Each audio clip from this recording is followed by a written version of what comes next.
দুটো ভিন্ন প্রকৃতির মানুষ প্রীতিশা আর কাবির মেলার ভিড়ে পাশাপাশি হাঁটছিল।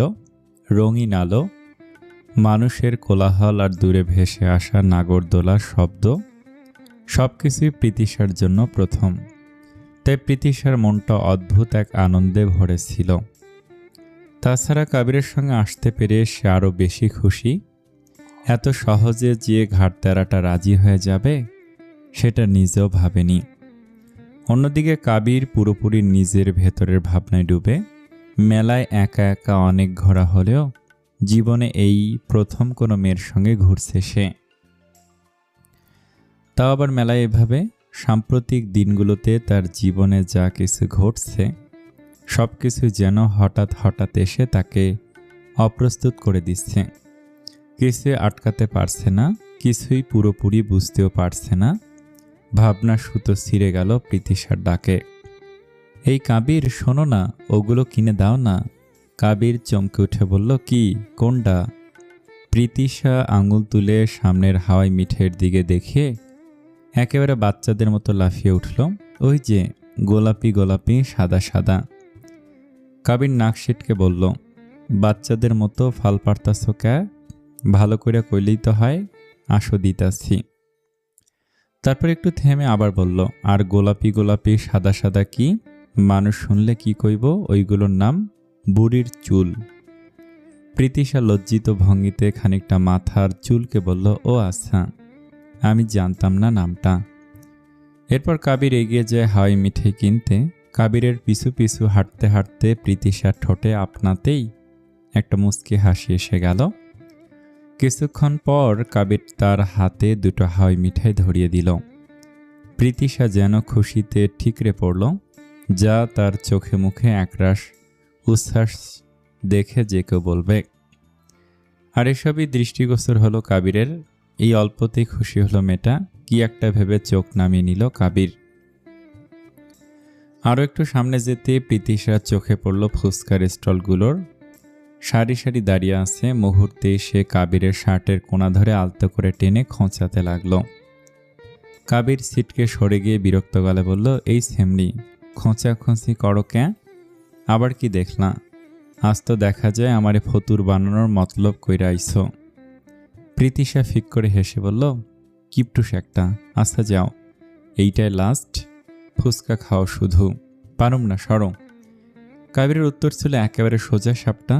কিন্তু প্রীতিশা দমল না। নিজের মোক্ষম চাল ছেলে ঠোঁট উল্টে কৃত্রিম কাঁদো কাঁদো মুখ করে তার সামনে এসে দাঁড়ালো। তারপর কাবিরের সামনে পেছনে আশেপাশে সব জায়গায় গিয়ে নিজের দিকে তাকানোর চেষ্টা করলো। দেখো আমাকে দেখো। কাবির মুখ ফিরিয়েই রইল, না না, তাকামো না।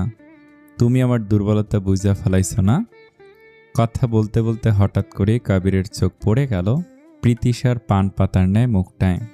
ব্যাস, প্রীতিশা জিতে গেল আর কাবির হারল। কাবির দীর্ঘশ্বাস ফেলে বলেই ফেলল, আজ বহুত জ্বালাইছ তুমি, এইভাবে কোনোদিন কেউ আমারে জ্বালায় নাই। প্রীতিশা একগাল হেসে উত্তর দিল, আমিও এভাবে কারো কাছে বায়না করিনি, আর কখনো মেলাতেও আসিনি কারো সঙ্গে, তুমি প্রথম। কাবির একটু অবাক, একটু আগ্রহী হয়ে বলল, কোনোদিন মেলাতে যাওনি মানে? হাঁটতে হাঁটতেই প্রীতিশার কণ্ঠ হঠাৎ ম্লান হয়ে এলো। বলতে লাগলো, আমি আসলে বাইরের জগতের সঙ্গে খুব একটা পরিচিত নই, কাজ ছাড়া জীবনের বেশিরভাগ সময় পড়াশোনার মাঝে আবদ্ধ হয়েই থেকেছি। মাথার ভেতর একটা কথা গেঁথে ছিল, পড়াশোনা করো আর নিজের জায়গা শক্ত করো।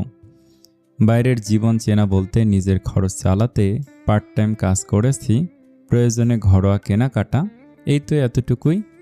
ভাইয়াই শিখিয়েছিল এসব আমাকে, কারণ আল্লাহ না করুক যদি কোনো দুর্ঘটনা হয়, তখন ভাইয়া ছাড়া আমার রক্তের কেউ থাকবে না এই পৃথিবীতে, তখন আমার কি হবে? কাবির থমকে গেল, অপলক তাকে রইল প্রীতিশার দিকে। কথাগুলোর মাঝে যে অকথ্য ব্যথা লুকিয়ে আছে সেটা তার অচেনা নয়। এই ব্যক্তিগত ক্ষত চিহ্নগুলো কাবির নিজের ভেতরে বহুদিন ধরে বয়ে বেড়াচ্ছে। কাবির ধ্যানভঙ্গ হয়ে সংবিত ফিরে পেল কার পরিচিত কণ্ঠে, ভাইজান। ডাক শুনে পেছনে ফিরে তাকালো কাবির, তার সঙ্গে প্রীতিশাও তাকায়। চোখের সামনে দাঁড়িয়ে কায়রা বেশ গুরুতর ভঙ্গিমায় যেন গোপন কিছু ধরে ফেলেছে। তাই ছোট ছোট কৌতূহলী নজরে সে কখনো কাবিরকে দেখছে, আবার কখনো কাবিরের পাশে দাঁড়িয়ে থাকা মেয়েটিকে।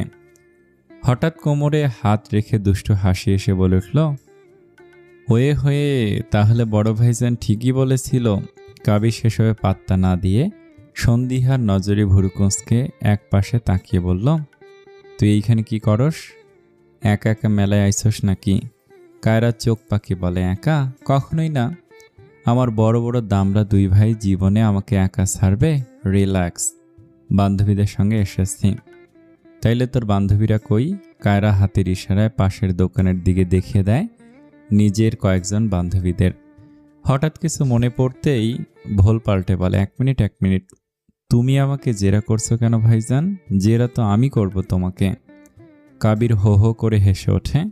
আর প্রীতিশা, সে তখনও পরিস্থিতি বুঝে উঠতে পারেনি, তবে ভাইজান ডাকটা শুনে বুঝে যায় মেয়েটি কাবিরের বোন। কারা এগিয়ে এসে প্রীতিশাকে মাথা থেকে পা পর্যন্ত দেখে নিল। তারপর মুচকি হেসে বলল, ভাইজান, এই মেয়ের বয়স কত? কেন জানি পিসি লাগছে। সত্যি সত্যি আমার ভাবি তো? এক্সকিউজ মি আপু, বলে গলা খাকারি দেয় প্রীতিশা। সে সঙ্গে সঙ্গে প্রতিবাদ করে বলল, আমার বয়স 19 বছর 11 মাস। আমি কিন্তু একদম পিচ্ছি নই। কারা আলতো হেসে বলে, কিসে পড়ো? Honours first year. এদিকে কাবিরের চোখ কপালে। এত ছোট, সে তো ভেবেছিল মেয়েটির বয়স অন্তত 21-22 হবে। এদিকে কায়রা হাসি মুখে চোখ টিপে বলল, সমস্যা নেই, ভাবি আমার পছন্দ হয়েছে। প্রীতিশা অপ্রস্তুত হয়ে পড়ে, লজ্জায় চোখ মাটিতে নামিয়ে নেয়। কাবির বিরক্ত গলায় বলে, আরে কিসের ভাবি টাবি? চুপ থাকতো। আর তুই সত্যি এত ছোট? আমার তো দেখা লাগে না। এত ছোট ছোট করছো কেন?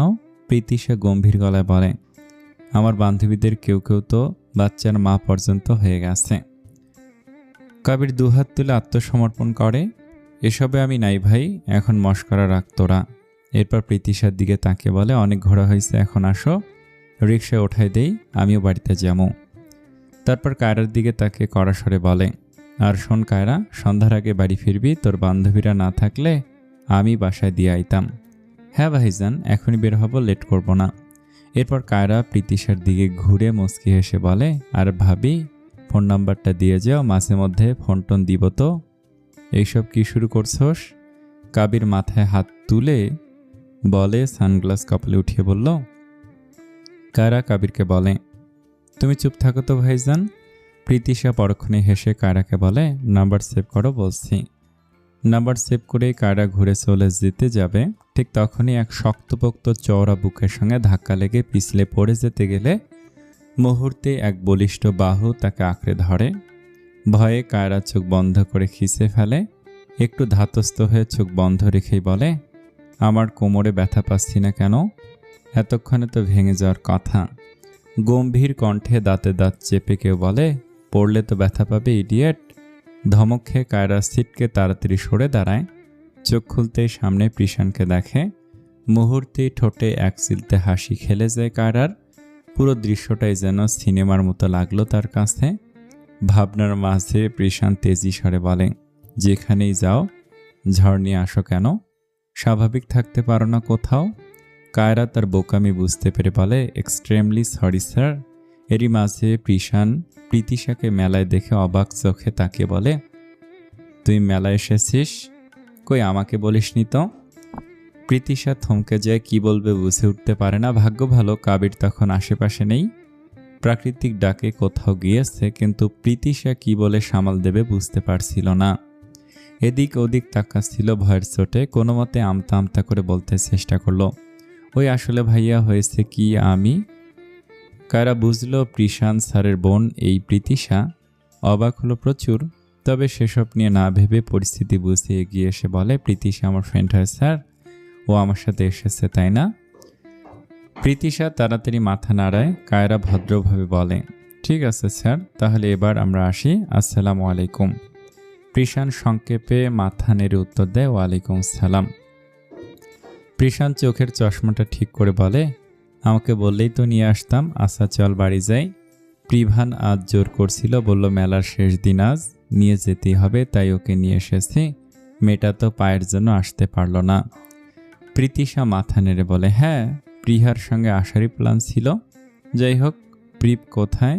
ঠিক তখনই স্ট্রিট ফুডের প্যাকেট হাতে প্রিভান এসে হাসি মুখে বলে, মনি, তুমিও এসেছো এখানে? হ্যাঁ, চলো বাসায় যাই, সন্ধ্যা হলো বলে। আর হাতে এগুলো কি? প্রিভান বলল, আপুর জন্য, তোমার জন্য স্ট্রিট ফুড কিনেছি। আমি তো খেয়েও এসেছি বিভিন্ন আইটেম, এত টেস্টি না এগুলো। প্রীতিশা অল্প হাসলো, আর কোনো কথা না বলে প্রিশান প্রীতিশা আর প্রিভানকে নিয়ে বাড়ির পথে রওনা দেয়, গাড়ি স্টার্ট দেয়। তাছাড়া মেয়েটাও বাসায় একা রয়েছে, বেশি দেরি করা ঠিক হবে না। সন্ধ্যার আগেই কায়রা বাসায় ফিরে এলো যথারীতি। হাত মুখ ধুয়ে ফ্রেশ হয়ে আর এক মুহূর্ত দেরি না করে দৌড়ে ঢুকে পড়ল কায়েসীর ঘরে। বুকের ভেতর জমে থাকা কথাগুলো সবসময়ের মতো ভাবির কাছে না উগরে দিলে তার শান্তি নেই, তাই ঘর কাঁপিয়ে চিৎকার করে বলল, ভাবি, ভাবি, কোথায় তুমি? কায়েসী তখন নিঃশব্দে কাপড় ভাঁজ করছিল। কানকে মাত্রই ঘুম পাড়িয়েছে সে। কায়রার চিৎকারে ধ্যান ভাঙতেই সে নরম স্বরে ধমক দিল, আরে কি করছো? আস্তে কথা বলো, কান তো এইমাত্র ঘুমালো। কায়রা একগাল হেসে বলল, তাহলে আমার রুমে আসো, কুইক। মাথা নেড়ে সম্মতি জানালো কায়েসী। কায়রার ঘরে গিয়ে দুজনে বারান্দায় বসলো। কায়রা মুখ খুলতে যাবে, তার আগেই কায়েসী ডিভানে গায়ে লিয়ে বলল, সব শুনবো, তবে তার আগে তেলের বোতলটা নিয়ে এসো, তেল দিতে দিতে গল্প শোনা যাবে, যাও। কায়রা ব্যথাতুর দৃষ্টিতে তাকিয়ে রইল ভাবির দিকে। আবার কিসের তেল? ভাবি, এমন করছো কেন? আমি তেল দেব না, তেল দিলে কেমন দেখায় যেন, ইউ। কথাটা বলেই নাক মুখ কুঁচকে ফেলল সে। কায়েসী হেসে উঠল, এরূপ ভঙ্গিমায় বলল, তোমার চুল দেখেছ, দিন দিন ঘোড়ার লেজের মতো রং ধরেছে। আর কোনো কথা নয়, গিয়ে নিয়ে এসো। আর কোনো তর্ক না করে কায়রা তেলের বোতল এনে দিল। কায়রা মেঝেতে বসতেই কায়েসী তার লম্বা চুলের রাবার ব্যান্ড খুলে তেল ঢেলে দিতে শুরু করলো। আঙুলের ছোঁয়ায় আলতো মাসাজ করলো। মাথায় এরকম হালকা মাসাজ পেয়ে কায়রার চোখ আপনা আপনি বুঝে এলো কি বলতে এসেছিল সব ভুলে গিয়ে আরামের ঢেউয়ে ভেসে গেল সে। কায়েসী মৃদু স্বরে বলল, এত সুন্দর লম্বা চুলের যত্ন নাও না কেন? এভাবে তেল লাগালে দেখবে কত আরাম লাগে। মাথা ব্যথা, ভারী ভাব সব একেবারে উধাও হয়ে যাবে। চোখ বুজে কায়রা ফিসফিস করে বললে, হ্যাঁ ভাবি, এবার সিরিয়াসলি খুব আরাম লাগছে। কায়েসী আলতো করে তেল দিতে দিতেই বলল, এবার বলো কি যেন বলতে চেয়েছিলে, তখন তো ছুটে আসলে। কায়রা চোখ খুলে হালকা নড়েচড়ে বসলো। ও হ্যাঁ, জানো আজ কি হয়েছে? আজ যে প্রিশান স্যারের সঙ্গে দেখা হয়েছিল। কায়েসী স্বাভাবিক ভঙ্গিতে বলল, তা তো তোমার সাথে প্রায় রোজই দেখা হয়। কায়রার সঙ্গে সঙ্গে মাথা নেড়ে আপত্তি জানালো। উচ্ছ্বসিত হয়ে বলতে লাগে, আরে না না, পুরোটা শোনো আগে। স্যারের একটা বোন আছে, যদিও আমি জানতাম না তার সঙ্গে কাবির ভাইয়ার কিসুমিসু চলছে। আজ মেলায় দুজনকে হাতে নাতে ধরেছি। কাশি না বুঝতে পেরে বিস্ময়ে ভুরু কুঁচকে বলল, কিসুমিসু মানে? কায়রা দীর্ঘশ্বাস ফেলে বলল, উহ ভাবি, কিসুমিসু মানে প্রেম, প্রেম, একেবারে খাঁটি প্রেম, বুঝেছ? কাশি হঠাৎ তেল দেয়া বন্ধ করে দিল। কাবির প্রেম করছে? অবিশ্বাস্য। কায়রা হেসে উঠল, আমারও প্রথমে তাই লেগেছিল, তবে মেয়েটা দেখতে বেশ ভালোই, মানাবি দুজনকে। কায়েসী একটু ভেবে নিয়ে বলল, আচ্ছা, এই প্রেম সফল হওয়ার চান্স কতটা বলো তো? কোনো প্রফেসর কি সহজে তার বোনকে এমন ছন্ন ছাড়া বেপরোয়া ছেলের হাতে তুলে দেবে? কায়রা অবাক চোখে তাকালো। এসব কি বলছো ভাবি? আমার ছোট ভাইজান কোন দিক দিয়ে খারাপ? কায়েসী হেসে নরম স্বরে বলল, আমি খারাপ বলিনি, কথার মানে ভুল বুঝো না। আমি শুধু বাস্তবতার কথা বললাম, তুমি একটু লজিক দিয়ে ভেবে দেখো তো। কায়রা হঠাৎ উঠে দাঁড়ালো। তীক্ষ্ণ দৃষ্টিতে কায়েসীর দিকে তাকিয়ে চোখে মুখে একরাশ আত্মবিশ্বাস নিয়ে বলল, আমার ছোট ভাইজানকে আমি চিনি, তাই নির্দ্বিধায় বলতে পারি, যদি সে সত্যি ভালোবাসে তাহলে যে কোনো মূল্যে ভাবিকে নিজের করেই ছাড়বে। কায়েসী তেলের বোতলটা পাশে সরিয়ে রেখে তাচ্ছিলের হাসি হাসল। কিছুটা হেয় জ্ঞান করেই বলল, কি করবে সে? না মানলে তোমার বড় ভাইয়ের মতো তুলে নিয়ে আসবে নাকি? কায়রা মাথা নেড়ে মুচকি হাসল। এরপর দৃঢ় মনোবলের সহিত বলল, দুটো কাহিনীকে এক করে ফেলো না। তোমার মতো ছিল না, তাই তোমার মত ছিল না, তাই বড় ভাইজান তুলে নিয়ে এসেছিল, কিন্তু ছোট ভাবির মত আছে, তাই সবাইকে মানিয়েই ভাবিকে নিয়ে আসবে। আমার ছোট ভাইজান যদি আমি খুব ভুল না করি। কাশি কথার পিঠে দীর্ঘশ্বাস ফেলে আলতো হাসল, অতঃপর নীরের স্বরে বলল, তোমার কথারই যাই হোক, ভাগ্য যেন তার পক্ষেই থাকে, বিশ্বাস করো, আমিও এটাই চাই। প্রীতিশা বাড়িতে ফিরেই কাবিরকে আগে ফোন করলো, শান্ত গলায় জানিয়ে দিল সে ভাইয়ের সাথেই ফিরেছে, একদম সেফলি। কাবির ওপাশে নিশ্চুপ হয়ে শুনল। হঠাৎ না বলে চলে আসায় কাবির যে চিন্তা করেছে সেটা প্রীতিশা টের পেল ঠিকই, কিন্তু কাবিরের গলায় তার ছিটে ফোটাও প্রকাশ নেই। খুব সংক্ষেপে শুধু বলল, আচ্ছা রাইখা দাও এখন। ফোনটা কেটে যেতেই প্রীতিশের বুকের ভেতরটা কেমন জমাট হয়ে গেল। আবারও সেই পুরনো হতাশা। কাবিরকে আদৌ কখনো অনুভূতির কথা বলবে, নাকি সবসময় এলোমেলো উদাসীনতার আড়ালে নিজেকে লুকিয়ে রাখবে অপ্রকাশিত অধরা হয়ে? এইসব ভাবনার মাঝে হঠাৎ ফোন বেজে উঠল। ফোন করেছে কায়রা। কায়রা ফোন করে জানিয়ে দিয়েছে কালকে দেখা করতে ভার্সিটিতে। পরদিন ক্যান্টিনে ঠিক সময় এসে বসেছিল প্রীতিশা, পাশে তার বান্ধবী ইশরাত। কফি খেতে খেতে আড্ডা দিচ্ছিল দুজনে। কফির কাপে চুমুক দিতে দিতে প্রীতিশা জিজ্ঞেস করল, ইশরাত, পড়াশোনার অবস্থা কেমন তোর? ইশরাত চেয়ারে হেলান দিয়ে দীর্ঘশ্বাস ফেলল, হতাশার সুরে বলল, খুব বাজে রে, বলার মতো কিছুই নেই। প্রীতিশা হালকা হেসে বলল, আরে ধুর, একদিক থেকে মন দিয়ে পড়া শুরু করলে দেখবি এমনি সব কভার হয়ে যাবে। ইশরাত শুধু মাথা নেড়ে সায় দিল। ঠিক তখনই কায়রা এসে হাজির। প্রীতিশার পাশের চেয়ারটার কাছে এসে বসে বলল, একটু কষ্ট দিয়ে ফেললাম তোমায়। আরে না আপু, একদমই না। প্রীতিশা হন্তদন্ত হয়ে দ্রুত বলল। কায়রা ব্যাগ খুলে খুব যত্ন করে একটা টিফিন কারি বের করলো, সেটা প্রীতিশার হাতে দিয়ে অনুনয়ের সুরে বলল, এইটা বাসায় গিয়ে স্যারকে খাওয়াবে আর বাচ্চাদেরকেও দিও, অনেকগুলো আছে এতে। এখানে পিঠে পুলি আর পায়েস আছে, জীবনে প্রথমবার এত কষ্ট করে বানিয়েছি সেই ভরে উঠে। আর হ্যাঁ, তুমি বলবে এটা তুমি বানিয়েছ, আমার কথা ভুলেও বলবে না কিন্তু। প্রীতিশা ভুরু কুঁচকে ফেলল। একটু অদ্ভুত লাগলো এই কথা শুনে যে তার ভাইয়ের জন্য কেন খাবার বানিয়ে নিয়ে আসবে কেউ। বিষয়টা অদ্ভুত লাগারই মতো, তবে মুখে তা প্রকাশ না করে স্বাভাবিক হয়ে বলল, আপু তুমি কষ্ট করে বানিয়েছ যখন, তুমি দিও, আমি কেন? কারা মলিন একটা হাসি হাসল, চোখে মুখে অমুদ্রিত কষ্টের ছাপ। বলল, আমি দিতে পারলে তো নিজেই দিতাম, সে তো আমাকে দু চোখে দেখতেই পারে না, আমি দিলে খাবারটা খাও তো দূর, ছুঁড়েও ফেলতে পারে আমি নিশ্চিত। প্রীতিশা অবাক হয়ে বলল, না না, এমনটা কেন করবে ভাইয়া? আমার ভাইয়া অতটাও রাগী নয়। কায়রা দীর্ঘশ্বাস ফেলে বলল, সে অনেক গল্প, পরে না হয় বলবো। আমার সুইট কিউট ভাবি, এইটুকু তো করে দিতেই পারো প্লিজ। ভাবি শব্দটা কানে যেতেই প্রীতিশার গাল দুটো আচমকা লাল হয়ে উঠল। অজান্তেই সে গলে গেল এমন আদুরে স্বরে, তাই আর আপত্তি না করে মৃদু হেসে বলল, ঠিক আছে, বাসায় গিয়েই দিব। কায়রার মুখ উজ্জ্বল হয়ে উঠল, উচ্ছ্বসিত হয়ে বলল, থ্যাংক ইউ, আমার ক্লাস আছে, এখন যাই, বাই ভাবি। শেষের কথাটা সুর টেনে বলে ফ্লাইং কিস দিয়ে চলে গেল কায়রা। আর প্রীতিশাও মাথা নেড়ে সম্মতি জানালো সে বাড়িতে গিয়েই তার ভাইকে দেবে। কায়রা চলে যেতেই ইশরাত কৌতূহলী দৃষ্টিতে তাকিয়ে বলল, এই তোকে ভাবি বলল কেন? এই আপুকে তো আমি চিনি, আমাদের সিনিয়র হয়। প্রীতিশা লাজুক স্বরে চোখ নামিয়ে বলল, ওই আপুর ভাই আর আমি পরিচিত, তাই আর কি। ইশরাত মুচকি হেসে বলল, ও এই ব্যাপার, বুঝি বুঝি, সব বুঝি। প্রীতিশা ইশরাতের হাতে মৃদু চাপড় দিয়ে নিজের মুখ দু হাতে ঢেকে লাজুক স্বরে বলল, আর যা, কি নাকি ভাবছিস, লজ্জা লাগে তো। কায়রা গতকাল বাড়ি ফেরেনি, রাতটা বাড়ির বাইরেই কাটিয়েছে।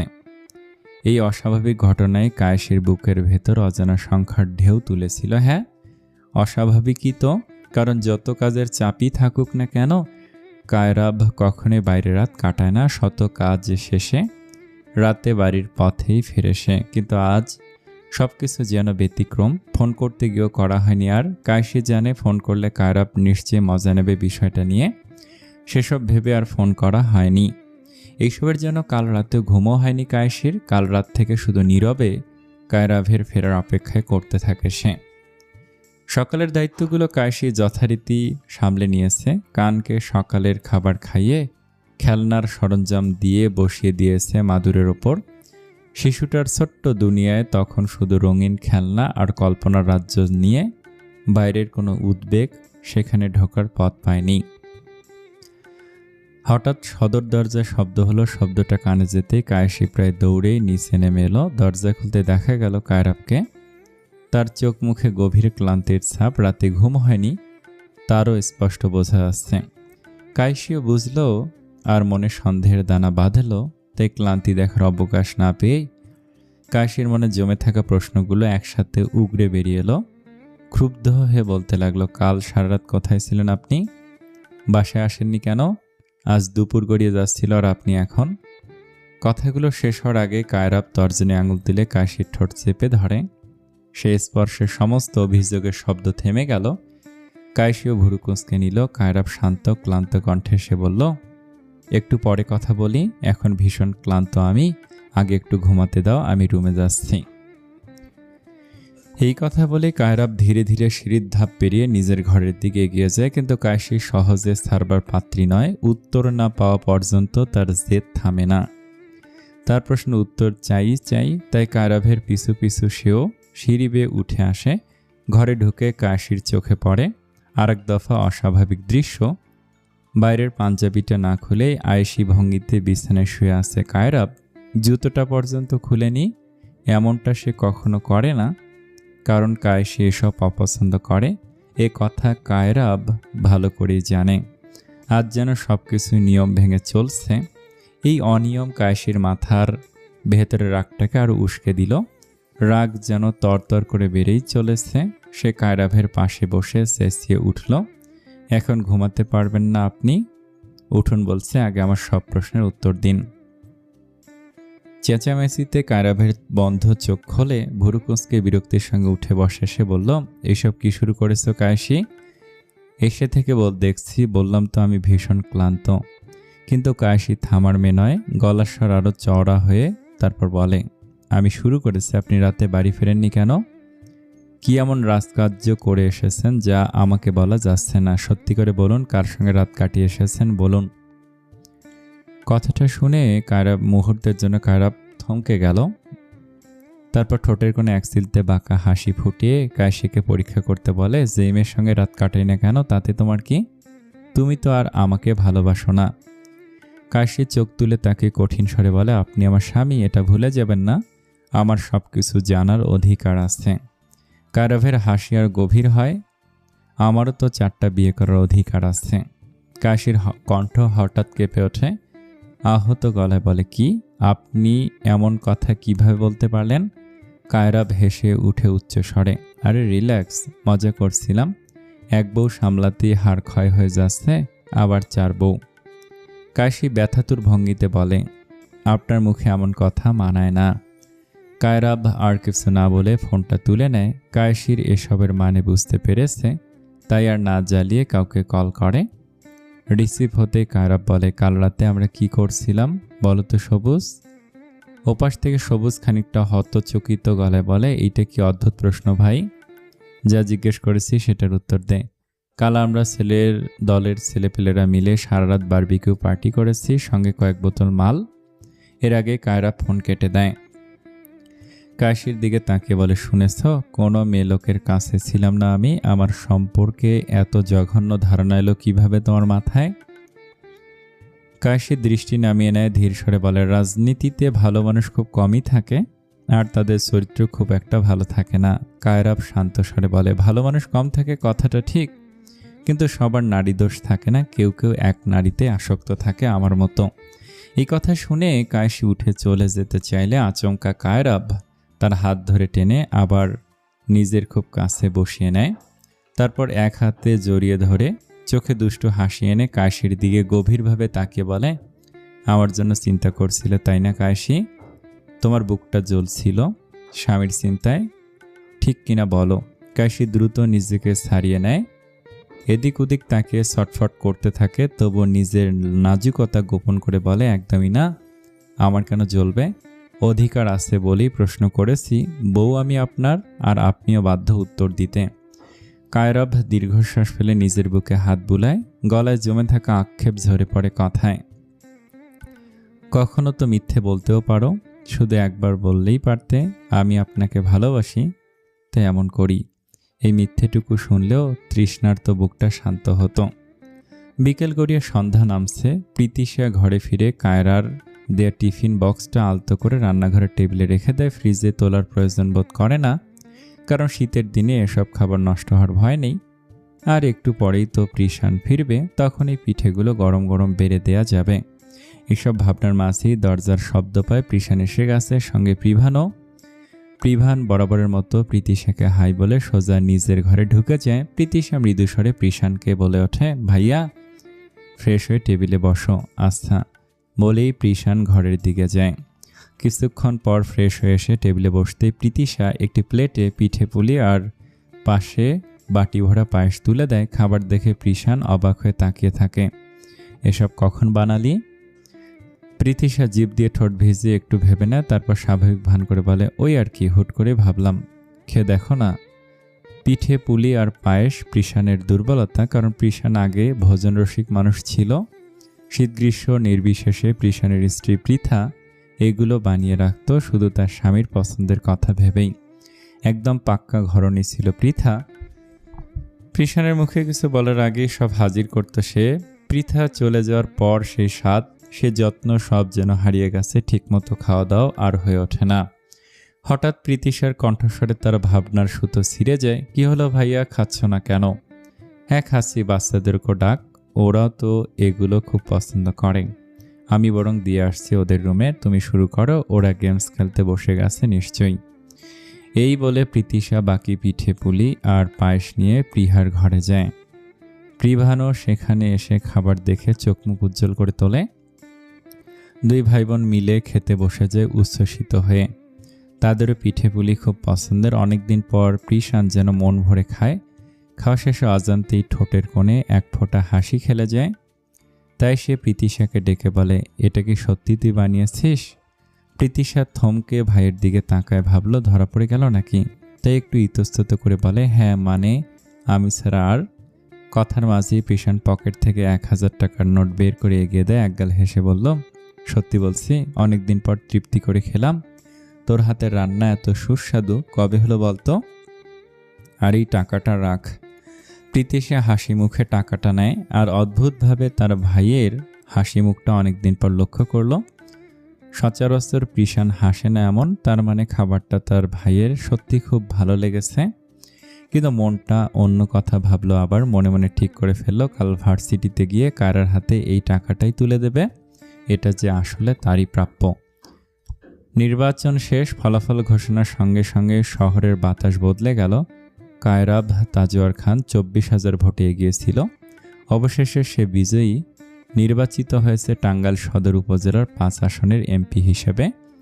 খানবাড়িতে বসার ঘরে টিভির পর্দায় ঝলমল করছে ব্রেকিং নিউজ। কায়রা আর কায়সি পাশাপাশি সোফায় বসে দেখছিল, আর কায়সির কোলে কান বসেছিল। কায়রাবকে যতবার টিভির পর্দায় দেখাচ্ছিল ততবার কান বাবা বাবা বলে লাফিয়ে উঠে খুশিতে।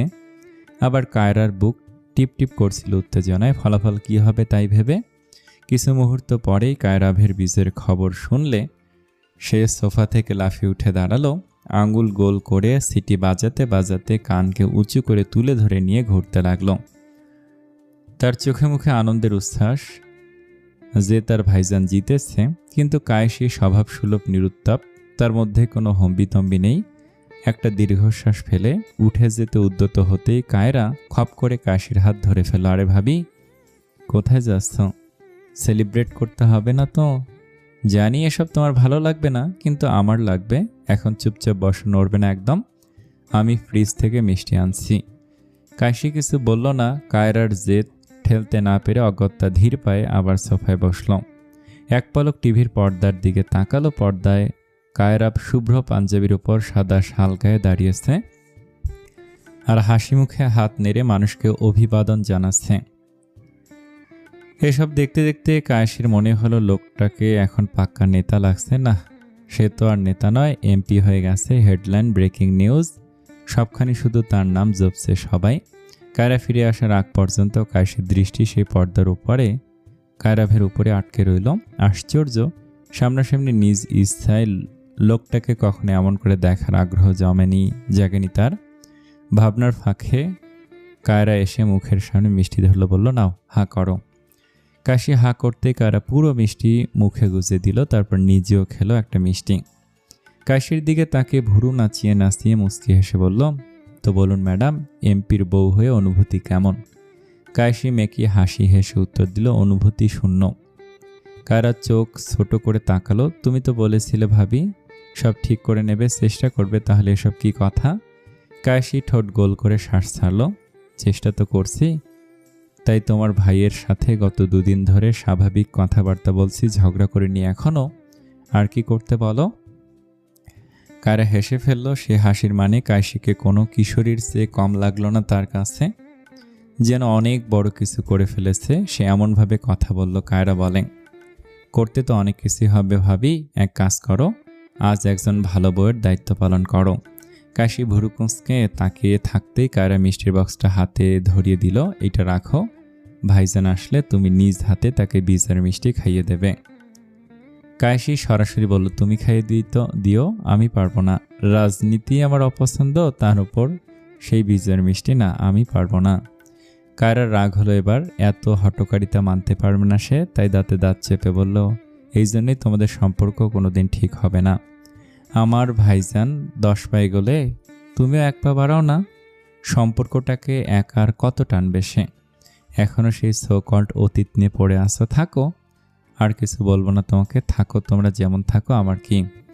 এই বলে রেগে মেগে নিজের ঘরে ঢুকে পড়ল কায়রা, আর কাশি মিষ্টির বক্স হাতে অপলক দৃষ্টিতে শূন্যতার দিকে তাকিয়ে রইল। ওদিকে আলতাফ মির্জা আবারও হারল হাঁটুর বয়সী এক ছেলের কাছে। আবার আলতাফের চোখে জ্বলছে প্রতিশোধের আগুন। মনে মনে বদলার নকশা এঁকে সে দলবল নিয়ে স্থান ত্যাগ করল। আর কায়রাভের দলে উচ্ছ্বাসের ঢেউ। 3-4টা গাড়ি, 10-15টা বাইক নিয়ে রাস্তায় নামলো সবাই। সব মিলিয়ে বিজয় মিছিল চলছিল। কায়রাভও তাদের সঙ্গে বিজয়ের আনন্দে যোগ দিল। হাসি মুখে মানুষের দিকে হাত নাড়িয়ে এগিয়ে যেতে লাগলো। তাকে বড্ড স্নিগ্ধ লাগছিল, কারণ শুভ্র পাঞ্জাবির সাদা শাল জড়ানো আর মুখ ভরা আত্মবিশ্বাসের ছাপ। 2 চক্র ঘুরে গাড়ি থামাতে বলল কায়রাভ। গাড়ি থেকে নেমে দলের উদ্দেশ্যে বলল, তোরা মজা মস্তি কর, তবে সামলে, আমি এখন বাড়িতে যাব, আর এই টাকাটা রাখ। ওয়ালেট থেকে মুঠো ভর্তি 1000 টাকার নোট এগিয়ে দিতেই দলের এক ছেলে বলল, লাগবো না ভাই, আমাকে যা আছে এতেই চইলা যাব। কায়রাভ জোর করে হাতে টাকা গুছিয়ে দিয়ে বলল, বেশি কথা বলিস না, তোরা আমার জন্য অনেক খাটিস, মূলত তোরা না থাকলে এই কায়রাভ কিছুই না, তোদের নিজের ভাইয়ের চেয়ে কম কিছু ভাবিনি কোনোদিন। এখন কথা না বলে রাখ টাকাটা। যাওয়ার আগে সবুজের উদ্দেশ্যে বলল, আর সবুজ শোন। সবুজ বলল, জি ভাই কন। কায়রাভ বলে, কাল পোলাপান নিয়ে পার্টি অফিসে থাকবি সকালে, কাল সভা আছে, এলাকা ভিত্তিক কিছু ইউনিটের কাজ দেখতে হবে, আর আলতাফের ব্যাপারটা পরে দেখছি, একটু গুছিয়ে বসে আগে ওদের রয়ে শয়ে ধরব। শেষের কথায় ক্রূর হাসল কায়রাভ। সবুজ সহ বাকি সদস্যরা বুঝে গেল কি হবে বা হতে পারে। এরপর আর কেউ কোনো কথা বলল না। কায়রাভ নিজের গাড়িতে উঠল আর খানবাড়ির উদ্দেশ্যে রওনা দিল, বিজয়ের উল্লাস আর অদৃশ্য ভার দুটোই বুকে নিয়ে। বাড়িতে পৌঁছে কায়রাভ দেখে বেসমেন্টে কেউ নেই। নিস্তব্ধতার ভেতর এক কোণে একা বসে আছে কান। খেলনা গাড়িগুলোকে সারিবদ্ধ করে আপন মনে খেলছে সে। দুনিয়া ভুলে কায়রাভকে দেখা মাত্রই কানের চোখ দুটো ঝলমল করে উঠল। আর এক মুহূর্ত দেরি না করে কায়রাভ এগিয়ে গিয়ে ছেলেটাকে কোলে তুলে নিল। বাবার গলায় ছোট্ট 2 হাত জড়িয়ে ধরে উচ্ছ্বসিত কণ্ঠে কান বলে উঠল, বাবা, আজকে তোমাকে দেখছি টিভিতে। কায়রাভ আদর করে কানের এলোমেলো চুলগুলো ঠিক করতে করতে হেসে বলল, তাই নাকি আব্বা, টিভিতে আমাকে দেখেছ? মাথা নেড়ে গর্বের সঙ্গে উত্তর দেয় কান। কায়রাভ আস্তে করে জানতে চায়, তোমার মা কোথায়? রান্না শেষ করে ঘরে চলে গেছে। কায়রাভ মৃদু হেসে ছেলের কপালে এক চুমু এঁকে দিয়ে বলল, তাহলে আমরাও ঘরে যাই, চলুন। কানকে কোলে নিয়ে সিঁড়ি বেয়ে উপরে উঠে এলো কায়রাভ। ঘরে ঢুকে তার চোখে পড়ল কায়েসির ওপর। বিছানার এক পাশে হেলান দিয়ে বসে আছে সে, শরীরটা নির্জীব, চোখ দুটি মেঝের দিকে স্থির করা। কায়রাভ কানকে তার পাশে বসিয়ে দিল খেলনাগুলো দিয়ে। কায়রাভকে দেখা মাত্রই কায়েসি উঠে দাঁড়ালো। টেবিলের ওপর রাখা মিষ্টির বক্স থেকে একটা মিষ্টি তুলে নিল হাতে। তারপর সেটি কায়রাভের মুখের দিকে বাড়িয়ে দিয়ে বলল, নিন আপনার বীজের মিষ্টি, এটা না খাওয়ালে নাম হবে কায়রার ভাবি খারাপ। কায়রাব সামান্য ভুরু কুঁচকে দুষ্ট হেসে বলল, বিষ টিস মিশিয়েছ নাকি মিষ্টিতে? না মানে এত আদর করে খাচ্ছ তাই? কাশি চোখ তুলে তাকালো। ভালো কিছু করলো যেন তার দোষ। তার ভাইয়ের শয়তানিগুলো কায়রা কোনো দিন দেখবে না, দেখবে শুধু তার ভাবির খোঁত, তার ভাবির দোষ। রাগ চাপা রাখতে না পেরে কটু স্বরে বলে উঠল, হ্যাঁ মিশিয়েছি বিষ। কায়রা ভেসে তৎক্ষণাৎ কাশির হাত থেকে মিষ্টিটা নিয়ে মুখে পুরে নিল। খাওয়া শেষে এক ঢোক পানি গলায় ঢেলে শান্ত কণ্ঠে বলল, তুমি দিলে বিষও আমি সাদর গ্রহণ করব কাশি, কিন্তু মরার আগে একটা চুমু চাই। কাশি হতবাক হয়ে তৎক্ষণাৎ পেছনে সরে যায় এমন কথায়, আর অপলক তাকে রইল তার দিকে। এসব কি কথা? এ কি নিছক খেয়ালি নাকি তার প্রতি অবজ্ঞা? অথচ সবার সামনে নিঃশর্ত ভালোবাসার কোনো প্রমাণের অভাব রাখে না সে।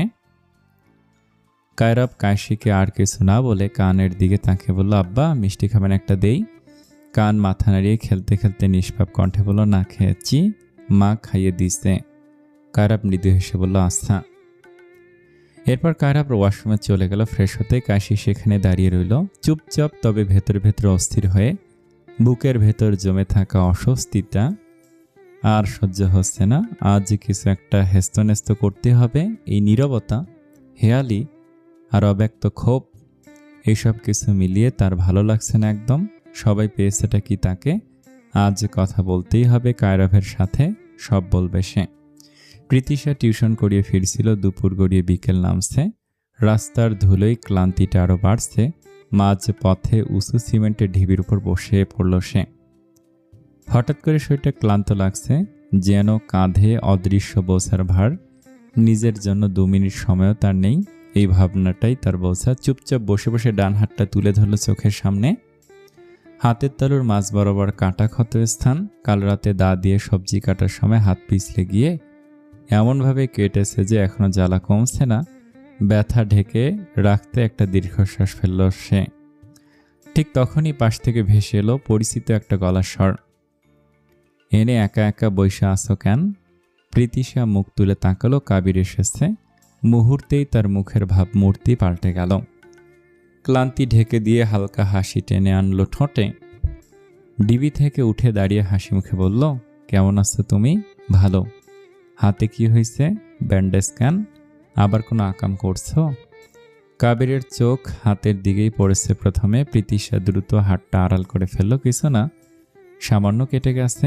তুমি কি কাজ থেকে ফিরছিলে? বাসায় যাবে না? কাবির কপাল থেকে চশমা নামিয়ে শার্টের বুকের কাজটায় গুজল। এরপর হঠাৎ জোর করে প্রীতিশার হাতটা সামনে টেনে ধরল। উহু, কথা ঘুরাইও না বেডি, আগে হাত দেখবার দাও। প্রীতিশা চোখ তুলে তাকালো, বড্ড মনোযোগ দিচ্ছিল কাবির প্রীতিশার হাতের দিকে তাকিয়ে। তা দেখে কি ভেবে যেন প্রীতিশা বলল, এই যে হাত ধরেছ সেটা কোন অধিকারে? খবরদার, খবরদার, এড়াবে না কথাটা। এইবার কাবির থামলো, চোখে চোখ রেখে সে নিজে বলল, সম্পর্কের নাম চাইতেছ? কি নাম চাও প্রেমিকা? প্রীতিশা একটু দমল না, হুট করি তার সাহস বেড়ে গেছে আজ। সাহস করি বলো, না আমি কারো প্রেমিকা হতে চাই না, বউ হতে চাই। কাবির হাত ছেড়ে দিল, ঠোঁট কামড়ে হেসে বলল, ওইটা বহুত জটিল বিষয়।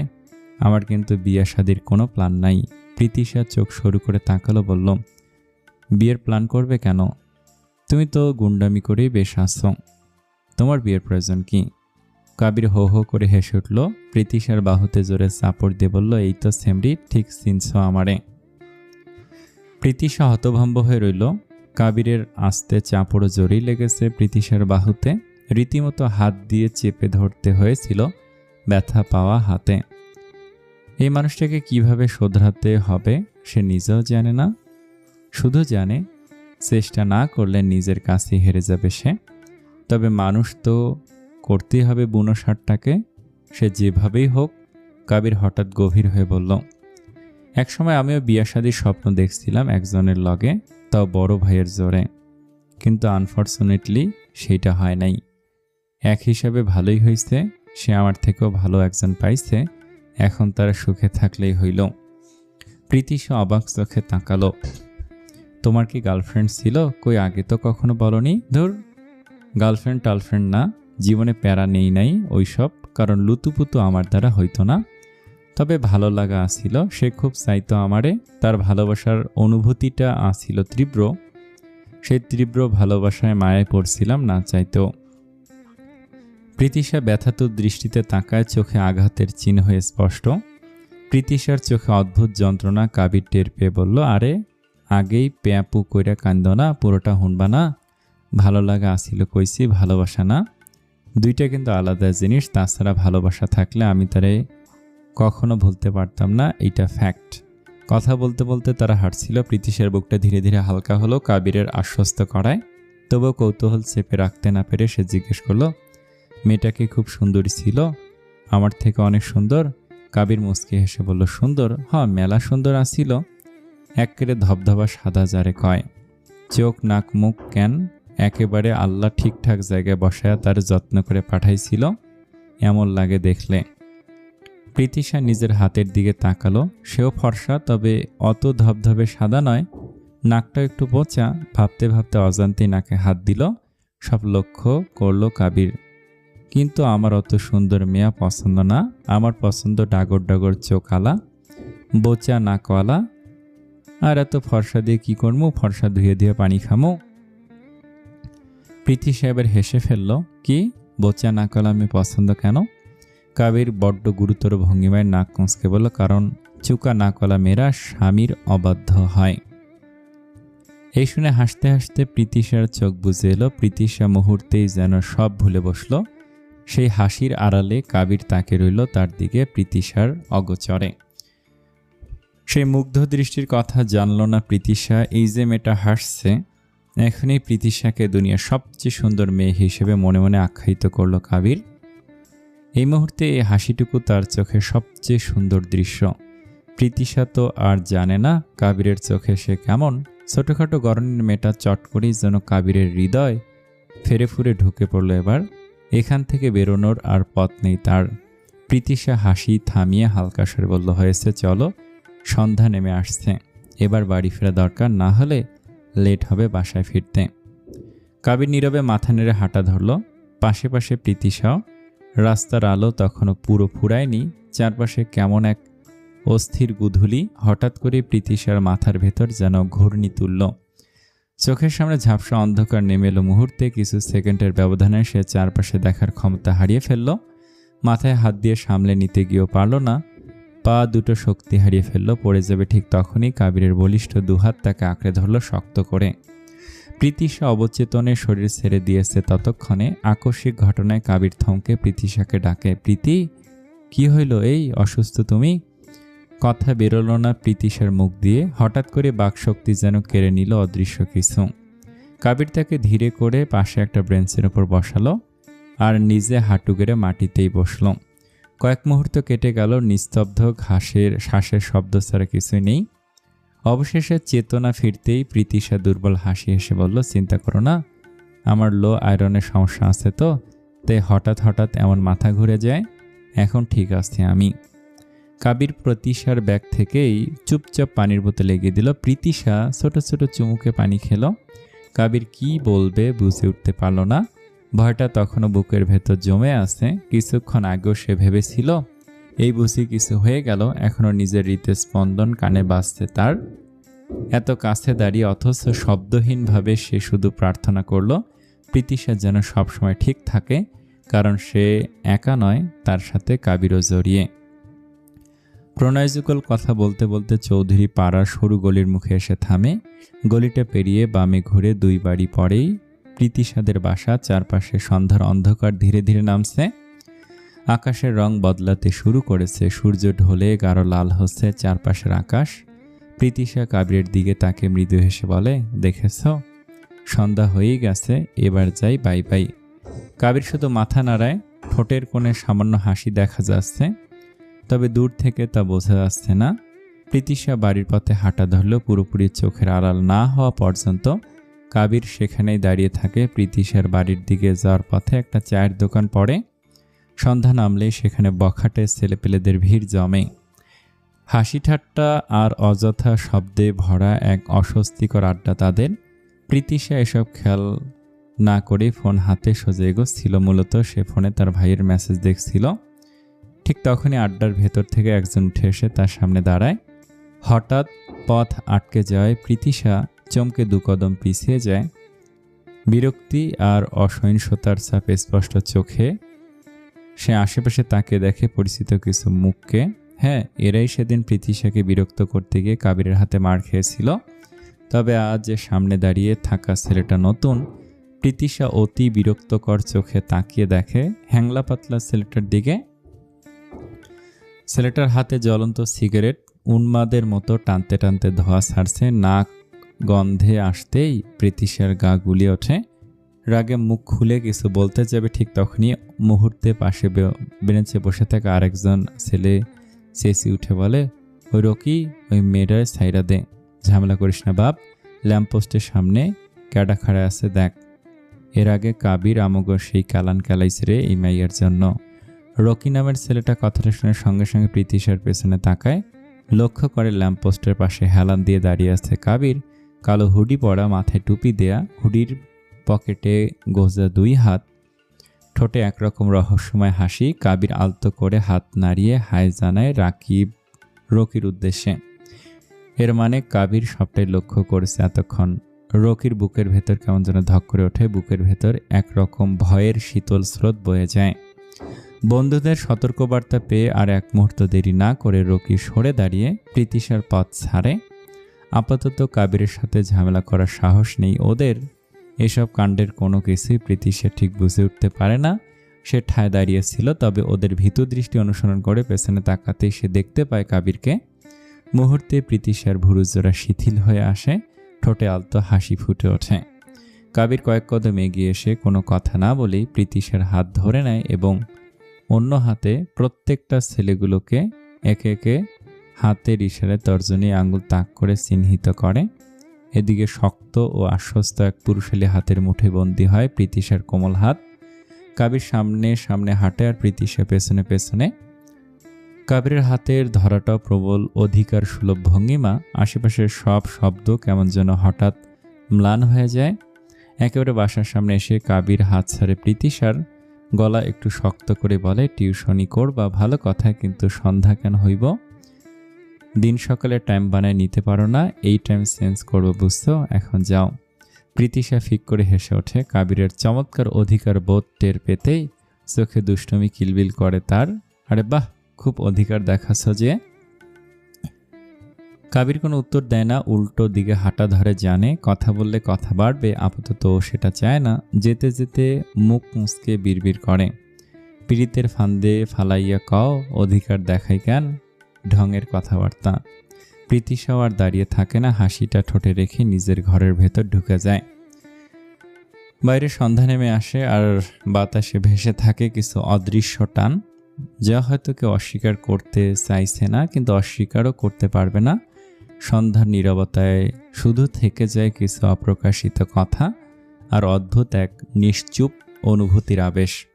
বোর্ডে মনোযোগ নিবদ্ধ করে প্রিশান ক্লাস করাচ্ছিল। চকের টানে টানে সমীকরণ আর ব্যাখ্যাগুলো ফুটে উঠেছিল বোর্ড জুড়ে। প্রিশান নিজের পাঠদানে এতটাই ডুবেছিল যে ঠিক সামনে বেঞ্চে বসে থাকা 2 মুগ্ধ নয়ন সেই কবে থেকে নিঃশব্দে তাকে অনুসরণ করছে সে খেয়ালই করেনি। কারা বসেছে একদম ফার্স্ট বেঞ্চে। সপ্তাহে মাত্র 2 দিন প্রিশানের ইকোনমিক্স ক্লাস পাওয়া যায়। এই 2 দিন সে কখনোই মিস করে না। 40 মিনিটের ক্লাস মানে 2 দিন মিলে মোট 80 মিনিট প্রিশানকে একটু কাছ থেকে দেখার সুযোগ পায় সে। এই একটুখানি আশাতেই কায়রা আগে ভাগে ক্লাসে এসে পড়লে ঠেসে ঠুসে বসে পড়ে সামনের সারিতে। তাই আজও তার ব্যতিক্রম হয়নি। অথচ অন্যান্য দিন সামনের সারি কেন, ক্লাসের কোনো সারিতেই তাকে খুঁজে পাওয়া যাবে না। কায়রার পাশে বসে থাকা দীপ্তি অস্থির কণ্ঠে ফিসফিস করে বলল, এইবার তো চোখ নামা কায়রার বাচ্চা, সেই থেকে দেখেই চলেছিস, কখন জানি স্যার দেখে ফেলে এই ভেবে আমার দম বন্ধ হয়ে আসছে। কায়রা গালে হাত ঠেকে আছে, চোখ না সরিয়ে বোর্ডে লিখতে থাকা প্রিশনের দিকে তাকিয়ে ঠোঁট বাঁকিয়ে ধমকে বলল, এই চুপ থাক, ডিস্টার্ব করিস না তো। এই 2 দিনের জন্য আমার প্রতি সপ্তাহ অপেক্ষা করতে হয়, তুই কি বুঝবি, সর। দীপ্তি আরও কয়েকবার বোঝানোর চেষ্টা করেছিল, সাবধানও করেছিল, কিন্তু অবশেষে হাল ছেড়ে দিল। দীপ্তি ভালো করে জানে এই মেয়েকে আর শোধরানো যাবে না। প্রিশানের ক্লাসে কায়রার চোখ যে বোর্ডের চেয়েও স্যারকে দেখায় বেশি ব্যস্ত, এই সত্যিটা মেনে নেওয়া ছাড়া দীপ্তির আর কিছুই করার নেই। হাল ছেড়ে ওভাবে বসে রইল সে। দীর্ঘ 40 মিনিটের ইকোনমিক্স ক্লাস শেষ করে প্রিশান বোর্ডের দিকে একবার তাকিয়ে টেবিলে থাকা বই বন্ধ করলো। ক্লাসের নির্ধারিত সময় শেষ। শিক্ষার্থীরা তখনও নোট গুছিয়ে উঠতে ব্যস্ত। ঠিক সেই মুহূর্তেই ক্লাসরুমের দরজায় আবির্ভূত হলেন কলেজের প্রিন্সিপাল। তাকে দেখামাত্র মুহূর্তের মধ্যে শ্রেণীকক্ষ নিস্তব্ধ হয়ে যায়। সম্মানের নিদর্শন হিসেবে সকল ছাত্রছাত্রী একসঙ্গে উঠে দাঁড়ায়।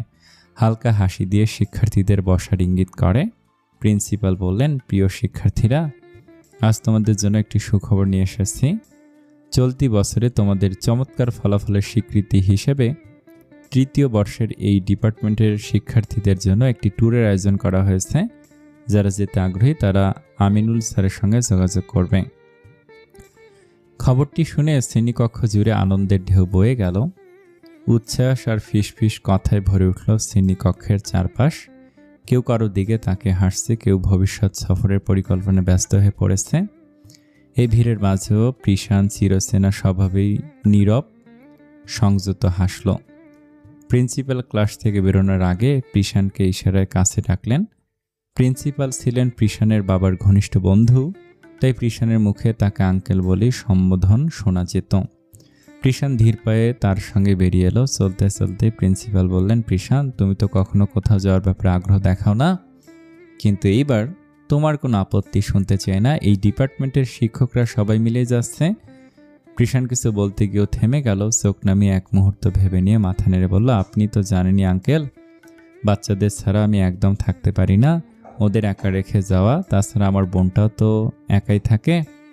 তবুও চেষ্টা করব আমি। প্রিন্সিপাল স্নিগ্ধ হেসে বলল, শোনো প্রিশান, ব্যস্ততার পারিবারিক দায়িত্ব আমাদের সবারই আছে, তাও নিজের জন্য একটু সময় বের করে নিতে হয়। এবার সত্যি আমি চাই তুমিও সঙ্গে যাও। জোর তো করতে পারবো না, তবে আশা রাখছি। আর কোনো আপত্তি করলো না প্রিশান। মৃদুস্বরে বলল, আচ্ছা আঙ্কেল, যেহেতু একদিনের ব্যাপার, দেখা যাক। প্রিন্সিপাল সন্তুষ্টির হাসি নিয়ে প্রিশানের কাঁধে স্নেহের হাত রাখলেন।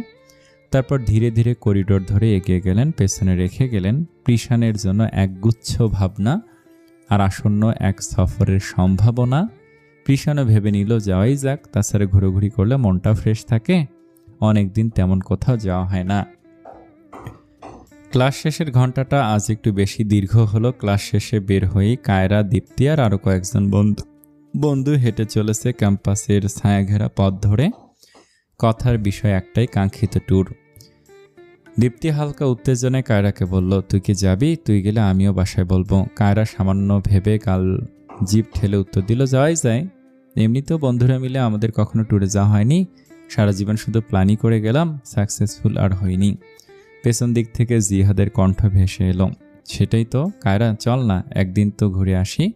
কায়রা মাথা নাড়ালো, কিন্তু খানিকটা উদ্বিগ্ন হয়েই বলল, শিওর হতে পারছি না, ভাইজানদের আগে জানাতে হবে, দেখি তারা কি বলে। এই কথায় জিসান হেসে উঠল, হালকা তাচ্ছিল্যের সুরে বলল, এ তো ভাইদের নেওয়াটা কেন? তুই সব কিছুতেই ভাইদের বলা লাগে। একটা অ্যাডাল্ট মেয়ে, তুই অনার্সে পড়িস, কোনো বাচ্চা না যে সব ব্যাপারে ভাইদের পারমিশন নিতে হবে। কামন ইয়ার। কারার চোখ মুহূর্তে কঠিন হয়ে উঠল। সে থেমে জিসানের দিকে তাকালো, চোখে রাগ মিশিয়ে দৃঢ় গলায় বলল, ঠিক বলেছিস, অ্যাডাল্ট আমি, কিন্তু এতটা বড় হয়নি যে ভাইয়ের অবাধ্য হব। ওরা ছাড়া আমি কিছুই না। নেক্সট টাইম আমার সামনে এসব বলার আগে ভেবে বলিস। এই বলে কারা এগিয়ে গেল সামনে একাই। কিছু দূর যেতেই পেছন থেকে জিসান দৌড়ে এসে কারার সামনে দাঁড়িয়ে বলল, দাঁড়া দাঁড়া, আচ্ছা রাগ করিস না, তোর ভাইয়া রাজি হলে গ্রুপে মেসেজ দিস, আমি আর তুই একসাথে বাসের সিট কাটবো। কারা ভুরু কুঁচকে তাকালো, একদমই না জিসান, আমি দীপ্তির সাথে বসবো। দীপ্তি অস্বস্তিতে আমতা আমতা করে বলল, কায়রা, আসলে আমি না ওই সৌরভের সাথে বসবো ভাবছিলাম। কায়রা হতভম্ব হয়ে তাকিয়ে রইল দীপ্তির দিকে কয়েক সেকেন্ড, তারপর মুখ শক্ত করে বলল, ঠিক আছে ফাইন, তোর বিএফের সাথে বসবি ভালো কথা, কিন্তু আমি জিসানের সাথে বসবো না। জিসান অবাক হয়ে প্রশ্ন করলো, কি সমস্যা, কেন বসবি না? সে উত্তর না দিয়েই কায়রা সামনে এগোতে চাইলে হঠাৎ পেছন থেকে জিসান তার হাত টেনে ধরে। আচমকা এমন করে কায়রা বিস্মিত হয়ে ঘাড় ঘুরিয়ে তাকায়। তার চোখে তীব্র ক্ষোভ স্পষ্ট। কায়রা হাত ছাড়াতে চেষ্টা করে, কিন্তু জিসানের হাত ধরা অস্বাভাবিক রকমের শক্ত। জিসানের কণ্ঠে একরকম উন্মাদনা। কেন এমন করিস আমার সাথে কায়রা? I love you. না, কেন বুঝিস না? এই মুহূর্তে কায়রার ভেতরটা তীব্র বেগে জ্বলে উঠল। ঠিক এই কারণেই সে জিসানকে দূরে রাখতে চায়, উপেক্ষা করে চলে জিসানকে। দাঁতে দাঁত চেপে কায়রা বলল, হাত ছাড় জিসান। মাথা গরম করিস না, হাত ছাড়। দীপ্তি নিজে এমন কাণ্ডে ভড়কে গেছে, আতঙ্কিত গলায় বলে, কি করছিস জিসান? ওকে ছেড়ে দে। জিহাদ এগিয়ে এসে বলল, পাগল হয়ে গেছিস? ক্যাম্পাসে সবাই দেখছে, বসে কথা বল, ওর হাত ছাড়। কিন্তু জিসানের চোখে তখন কোনো সংযম নেই। কেমন একটা বিকারগ্রস্ত লাগছে তাকে। কায়রা সবসময় তাকে অবহেলা করে চলে, আজও সেরকম হওয়ায় জিসানের ধৈর্যশ্রুতি ঘটেছে যেন। তাই লাগাম ছাড়া হয়ে বলে, দেখুক, আই ডোন্ট কেয়ার।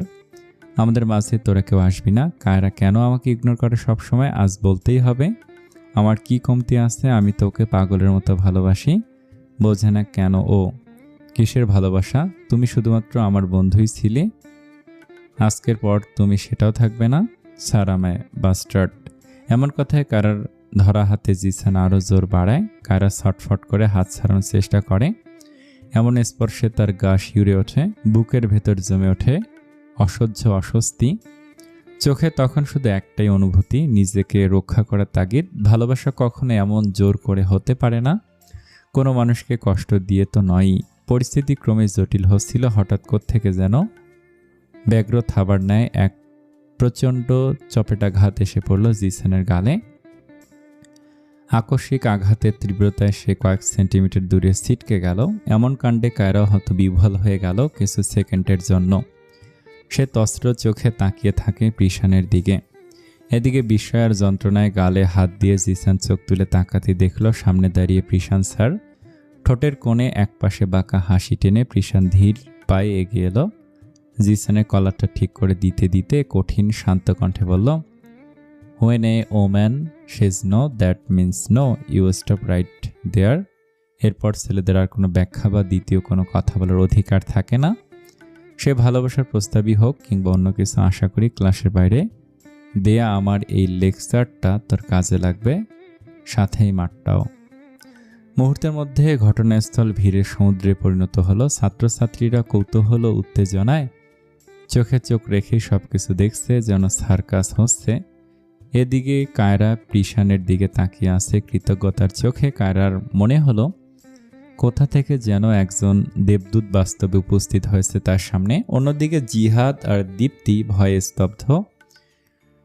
সাধারণ একটা ইস্যু নিয়ে এত বড় তোলপাড় হয়ে যাবে তারা ভাবতেও পারেনি। আশেপাশে ছাড়ানো ছাত্রছাত্রীদের ভিড় দেখে জিসান নিজের প্রতি অপমান বোধ করে। সব এই প্রিশান স্যারের জন্য। অন্তরে ক্ষোভ জমতে থাকে তাকে নিয়ে, কিন্তু জিসান তা দমিয়ে রাখে। প্রতিশোধ নেবে পরে ভেবে ভিড় ঠেলে চলে যায় সেই স্থান থেকে। প্রিশান দেখে ইতিমধ্যে ছাত্রছাত্রীদের ভিড় জমেছে, তাই ভিড়ে থাকা সবার উদ্দেশ্যে ধমক দিয়ে বললেন, সার্কাস হচ্ছিল না এখানে, এখন সবাই যেখানে যাচ্ছিল সেখানে ফিরে যাওয়া ফাস্ট। মুহূর্তের মধ্যে ভিড় ছড়িয়ে পড়ল। সেখানে অবস্থান করলো শুধু জিহাদ, দীপ্তি, কায়রা আর প্রিশান। কিছুক্ষণ পর জিহাদ আর দীপ্তিও সরে যায় ওই জায়গা থেকে। প্রিশানের চোখ অমনি কায়রার কবজিতে চলে যায়। জায়গাটা হালকা লাল হয়ে আছে। দৃষ্টি ঘুরিয়ে ধীর ও গভীর স্বরে বলল, বন্ধু বানালেই সবে বন্ধু হয় না, আর এমন মানসিক বিকারগ্রস্ত বন্ধুর কাছ থেকে 10 হাত দূরে থাকা উচিত। কায়রা অস্ফুটে শুধু বলল, ধন্যবাদ স্যার। প্রিশান চশমা পরে স্বাভাবিকভাবে উত্তর দিল, তোমাকে বাঁচিয়েছি বলে নিজেকে বিশেষ ভেবো না। তোমার জায়গায় অন্য যে কোনো মেয়ে হলেও আমি একইভাবে হেল্প করতাম। হিউম্যানিটিস বলে একে। কারা মলিন হেসে বলল, ভাবিনি স্যার, সত্যি ভাবিনি। প্রিশান একটু থেমে বলল, গুড, আশা করি তুমি খুব দ্রুত তোমার ফ্যান্টাসি জগৎ থেকে বেরিয়ে আসবে। বাস্তব দুনিয়া চেনা উচিত। কারা হেসে উত্তর দিল, সেটা সম্ভব নয় স্যার। কাল্পনিক দুনিয়ায় আমি সুখী আছি, সেই জগৎ ছেড়ে বেরিয়ে আসলে আমি যে দম বন্ধ হয়ে মারা যাব। প্রিশান দীর্ঘশ্বাস নিয়ে পকেট থেকে মোবাইল বের করলো। কায়রার সামনে মোবাইলের ওয়ালপেপার দেখানো একজন হাস্যোজ্জ্বল শাড়ি পরা মেয়ের ছবি। বলল, ও আমার স্ত্রী পৃথা, ওকে ভালোবেসে আমি বিয়ে করেছিলাম। পৃথা নেই বেশ কিছু বছর, কিন্তু আমার ভালোবাসা একটু কমেনি তার প্রতি, আর না কোনোদিন কমবে। ওর আমার ভালোবাসার অংশ হিসেবে আমাদের 2 সন্তানও আছে। তাহলে তুমি ভাবছো কি করে ওর জায়গা নেবে? আর আমার সাথে বিয়ের প্রসঙ্গ বারবার টানো কেন? আল্লাহ না করুক তাও যদি তোমার কোনো খুঁত থাকতো। কায়রা আলতো হেসে বলল, ভুল বুঝছেন স্যার, আমি কখনো ওনার জায়গায় নিতে চাইনি। আমি কেবল নিজের জন্য আলাদা জায়গায় তৈরি করতে চেয়েছিলাম। আর কি বলেন খুঁত? কি খুঁত চান আপনি? কোন খুঁতটা আপনাকে বিয়ে করার জন্য পারফেক্ট হবে? প্রিশান বুঝতে পারলো কায়রাকে কোনোভাবেই বোঝানো সম্ভব নয়। মাঝে মাঝে এই মেয়েকে সাইকো লাগে প্রিশানের, না হলে কোনো মেয়ে কিভাবে নিজের খুঁত চায়। তে হতাশে মোবাইলটা পকেটে গুজে বলল, তুমি খুব জেদি তাই না? কায়রা সরল হেসে বলল, ছোটবেলা থেকে যা ভাবছো তা অসম্ভব। কায়রা দৃঢ় স্বরে বলল, আল্লাহ চাইলে সব সম্ভব। আমাকে কখনো পাবে না। কায়রা প্রত্যুত্তরে দীর্ঘশ্বাস ফেলে মলিন হেসে বলে, পৃথিবীতে যা কিছু পাওয়া অসম্ভব তার মধ্যে আপনি অন্যতম স্যার। আপনাকে সহজলভ্যভাবে পাওয়ার সাধ্য আমার নেই। আমার জন্য আপনি পুরোটাই নসিব। প্রিশান আর অপেক্ষা করল না। এ কেমন ধরনের কথা? হাসপাস লাগলো ওর। তাই অপেক্ষা না করে দৃঢ় ভঙ্গিতে নিজের পথে এগিয়ে গেল। পেছনে শুধু কায়রা থমকে দাঁড়িয়ে রইল, ভাবনার অতল গভীরে ডুবে। সত্যি কায়রা জানে না কোন পথে হাঁটছে, ঠিক না ভুল।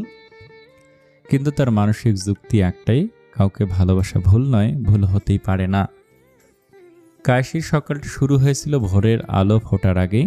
আজ একটা বিশেষ দিন বলা চলে। গতরাতে কায়রাব জানিয়েছে দুপুরে তাদের দলের ছেলেপেলেদের খাওয়ানো হবে বাড়িতে।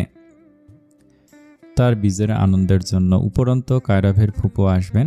কাজেই আয়োজনটা হতে হবে চোখে পড়ার মতো, যাকে বলে এলাহি আয়োজন। কায়রাব লোক রাখার কথা বলেছিল রান্নার জন্য, কিন্তু কায়েশি সোজাসাপটা না করে দিয়েছেন।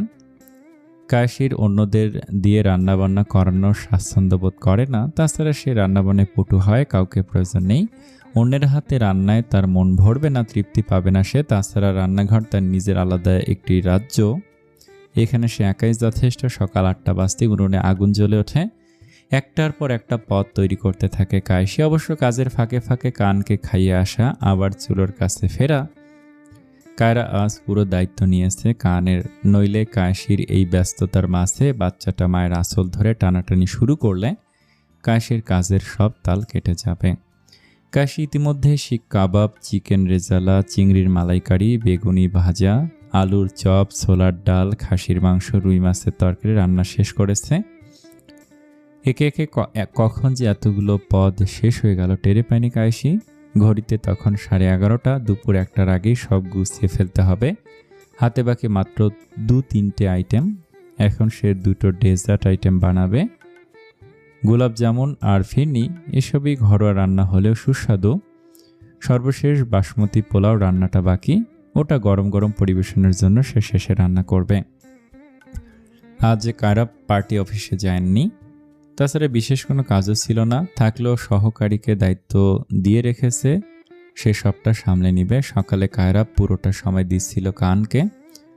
বাবা ছেলে নিজের মধ্যে খুনসুটিতে ব্যস্ত ছিল, কিন্তু 11:30 বাজার সঙ্গে সঙ্গে কায়রাভের মনটা কেমন অস্থির হয়ে উঠল বউয়ের চিন্তায়। তাই ভাবামাত্র পা চলে যায় রান্নাঘরের দিকে। রান্নাঘরের দরজার সামনে যেতেই কায়রা পর্যবেক্ষণ করে তার বউ ঝড়ের গতিতে কাজ করে চলেছে। মাঝে মাঝে আবার দেয়াল ঘড়িতে চোখ বুলিয়ে নিচ্ছে। টেবিলের ওপর বিভিন্ন আইটেম সাজানো হয়েছে। বাহ, নিখুঁত কাজ এবং নিখুঁত সময় জ্ঞান। মনে মনে বউয়ের খুব রকম প্রশংসা করলো কায়রা। পরক্ষণে এগিয়ে এসে রান্নাঘরের কিচেন কাউন্টারে বসে গলা খাঁকড়ি দিয়ে বলে, আমি কি কোনোভাবে সাহায্য করতে পারি? কাশি ভুরুকুঁচকে তাকায়, মনে মনে ভাবে উনি আবার এখানে এলো কেন। মনের ভাবনা মনে রেখেই চুলায় হাঁড়ি বসাতে বসাতে বলল, না, আমার কোনো সাহায্য লাগবে না, আপনি প্লিজ আপনার জনগণের সেবা করুন গিয়ে। কায়রা মুচকি হাসে, তুমি কি জনগণের মধ্যে পড়ো না? আর তাছাড়া বউদের সেবা করা স্বামীদের জন্য অত্যন্ত গুরুত্বপূর্ণ একটি কাজ। এতে ঘরের শান্তি বজায় থাকে, স্বামী স্ত্রীর মধ্যে মিল মহব্বত বাড়ে। কাশি দুভ্রু উঁচু করে নেয় অবাক ভঙ্গিমায়, তবু কাজ থামায় না, কেবল জিজ্ঞেস করে, আমাদের মিল মহব্বত যাই হোক, আপনি আর আপনার যুক্তি, তো এটা কোন সংবিধানে লেখা আছে? কায়রা আলতো স্বরে বলে, আছে হয়তো কোনো সংবিধানে। এসব বাদ দাও, এবার বলো কিছু করে দেই আমি। একটু ভেবে কাশি ইশারা করে বলে, ওই তাকে কাঁচের প্লেট সাজানো আছে, সেখান থেকে 2টো প্লেট এনে দিন, ওই যে নকশা করাগুলো। কায়রা বিনা বাক্যে তাই করে আজকাল কায়েসের মাঝে অনেক পরিবর্তন লক্ষ্য করছে কায়রাপ। তার কথায় তিক্ততা কমে আসছে, কথায় কথায় এখন আর ঘৃণা করে বলে না, আগের মতো তেলে জল পড়ার ন্যায় স্যাত করে ওঠেও না। ভারী আশ্চর্যজনক ব্যাপার। ভাবতে ভাবতে দুটো নকশা করা কাঁচের প্লেট এনে দিল। কাশি প্লেট দুটো হাতে নিয়ে ছানা নামিয়ে রাখে। তখনই কায়রাপের চোখ পড়ে কায়েসের সামনের চুলগুলো বারবার চলে আসছে। রাবার ব্যান্ড ঢিলে হয়ে যাওয়ায় চুলের মাঝখানে আটকে আছে। সিল্কি চুল হয়, দুই পাকে রাবার ব্যান্ড থাকতে চায় না। এদিকে কায়েসের নিজের হাত তখনও ব্যস্ত। ছানা মাখার সময় চুলগুলো বেজায় বিরক্ত করছে, সরানোর ফুসরত পাচ্ছে না। তাই কায়রাপ উঠে গিয়ে এক ঝটকায় রাবার ব্যান্ড সম্পূর্ণ খুলে ফেলে। আচমকা এমন ঘটনায় কায়েসি সিটকে উঠে পিছনে ঘুরে তাকায়, কিন্তু কায়রাপ নির্বিকার। সে কায়েসিকে আবার সামনে ঘুরিয়ে দিয়ে 3 পাক করে চুল বেঁধে দেয়। এবার বেশ শক্ত হয়েছে বাঁধন। কায়েসি আজ কিছু বলল না, শুধু হঠাৎ এমন করে একটু চমকে গিয়েছিল। পরপর নির্বাকভাবেই আবার কাজে মন দিল সে। এবার কায়রাপ দেয়াল ঘেঁষে দাঁড়িয়ে বুকের সামনে 2 হাত ভাঁজ করে তাকিয়ে দেখতে থাকে। সামনে থাকা রান্নাবান্নায় ব্যস্ত লাবণ্যময়ী রমণীর পানে একেবারে পাক্কা গিন্নির মতো সব সামলাচ্ছে সে। খয়েরি শাড়িতে কায়েসিকে আজ অদ্ভুত সুন্দর লাগছে। কায়রাপের বউ লাগছে আর কানের মামা লাগছে। বিয়ের পর কায়েসি শাড়ি ছাড়া অন্য কিছু পরে না। প্রতিদিন ভিন্ন ভিন্ন রঙিন শাড়িতে বউকে দেখার মধ্যেও কায়রাপ এক ধরনের সুখ খুঁজে পায়। তবু হঠাৎ করে মনে পড়ে যায় বিয়ের আগের কায়েসিকে। তখন সে 3 পিস পরত, মাথায় ওড়না দিয়ে। সেই স্মৃতির স্পর্শে কায়রাপের মনটা আচমকা পিছলে যায় অতীতের দিকে। অতীত আজ থেকে ঠিক 5 বছর আগের কথা। তখন তপ্ত দুপুর, সূর্য প্রায় আগুন ঢলে দিচ্ছিল। শহরের পিচঢালা রাস্তায় রাজনীতির সমাবেশ ঘিরে বিশাল মিছিল নেমেছে। কায়রাপের ছেলেপেলেরা গলা ফাটিয়ে নিজেদের নেতার গুণগান গাইছে। ফিরোজ চেঁচিয়ে স্লোগান দিচ্ছে। মাইকের বিকট শব্দে চারপাশ ভারী হয়ে উঠেছে। ফিরোজ গলা ফাটিয়ে বিভিন্ন স্লোগান দিচ্ছে, আর বাকিরা ফিরোজের সাথে দ্বিতীয় লাইনে তাল মেলাচ্ছে। রক্ত যদি কথা কয়, কায়রাপ ভাইয়ের হোক জয়। ভোট দিমু কারে, কায়রাপ তাজওয়ার খান রে। জনতা শক্তি এক নাম, কায়রাপ তাজওয়ার খান। মিছিলের মাঝখানে বিভিন্ন গাড়ি, বাইকের মাঝে একটি জিপের ওপর দাঁড়িয়ে কায়রাপ তাজওয়ার খান। তখন সে 27 বছরের তাগড়া এক যুবক, বলিষ্ঠ শরীর, শুভ্র কুর্তা পরনে। তার চোখে প্রবল আত্মবিশ্বাস। হাত নেড়ে জনগণকে অভিবাদন জানাচ্ছে সে। তার পাশে কয়েকজন ছেলে পেলে মাইকে কথা বলছে, কাগজ মিলাচ্ছে, ভোট চাইছে। কিন্তু এই প্রচারের মাসুল দিচ্ছিল সাধারণ মানুষ। মিছিলের কারণে পুরো রাস্তা বন্ধ। গাড়ির পর গাড়ি আটকে আছে, লম্বা এক লাইন। হর্ন, মাইকের শব্দে বাতাসে ভারী হয়ে উঠেছে। ঠিক তখনই ভিড় ঠেলে সামনে গেল একটি রমণী। সে এসে দাঁড়ালো জিপের পাশের একটি গাড়ির সামনে। চোখে বিরক্তি থাকলেও তা লুকিয়ে নেয়। সামনে দাঁড়িয়ে থাকা সবুজের দিকে তাকিয়ে কণ্ঠে চাপা তাড়াহুড়ো নিয়ে বলল, ভাইয়া, এখান থেকে আপনাদের গাড়ি সরিয়ে রাস্তাটা ক্লিয়ার করুন প্লিজ। আপনাদের জন্য পেছনে সাধারণ মানুষ ভোগান্তিতে পড়েছে। একটা গাড়িও সামনে এগোতে পারছে না। পাশে জিপের ওপর থাকা কায়রাপ কিছুই টের পেল না। মাইকের শব্দে তার কান ঝাঁঝরা হয়ে আছে। চোখ ছিল মানুষের ভিড়ে। সে জনগণের প্রতি নিবদ্ধ হয়েছিল। সবুজ ঠোঁট বাঁকিয়ে তাকালো মেয়েটার দিকে, বলল, আরে আপা, আপনি কি আমাকে চেনেন না? আমরা কিন্তু কায়রাপ ভাইয়ের পোলাপান। এখন ভোটের প্রচার চলতেছে, গাড়ি সরাইতে পারুম না। রমণীর চোখে উদ্বেগ জমা বাঁধে। এমনিতেই পরীক্ষা দিতে দেরি হচ্ছে, আর এরা বলছে পারবে না। বুকের ভেতর অস্থিরতা জমে উঠেছে। তবুও শেষবারের মতো ধৈর্য ধরে সে বলল, ভাইয়া, আজ আমার পরীক্ষা, হাতে একদম সময় নেই, মাত্র 10 মিনিট হাতে আছে। আর তাছাড়া পেছনে অ্যাম্বুলেন্সে একজন প্রেগনেন্ট মহিলা আছে, সম্ভবত তার ডেলিভারি হবে। একটু পরিস্থিতি বোঝার চেষ্টা করুন। সবুজ মাথা নেড়ে অবহেলায় বলল, আমার এসব বইলে লাভ নেই আপা, খুব সমস্যা হইলে হাইটা যান, আমাগো গাড়ি সরাইতে পারুম না। এইবার রমণীর ধৈর্যের বাঁধ ভাঙল। দাঁতে দাঁত চেপে সে বলল, শেষবারের মতো ভালোভাবে বলছি ভাইয়া, গাড়িগুলো সরাবেন কি না? না। সবুজ বিরক্ত হয়ে জবাব দিল, হুদে প্যাসাল পাইরে সময় নষ্ট করতেছেন কেন? এতক্ষণে তো আপনি হাইটাই যাইতেন না। পরের মুহূর্তে রমণী অগ্নিমূর্ত রূপ ধারণ করে। ধৈর্য হারিয়ে রাস্তায় পাশে ধূপধাপ পায়ে এগিয়ে ফুটপাত থেকে একটি রড তুলে নিয়ে এসে চোখে রীতিমতো আগুন জ্বলছে, হাতে যেন অসুর ভর করলো মুহূর্তে। তারপর দৌড়ে এসে সর্বশক্তি দিয়ে আঘাত করলো। সবুজের গাড়ির ফ্রন্ট গ্লাসে একটা বিকট শব্দ হয়ে ঝরঝর করে ভেঙে পড়লো কাঁচ। তারপরে একে একে রমণী আঘাত করতে লাগলো গাড়ির গায়ে, জানালার কাছে।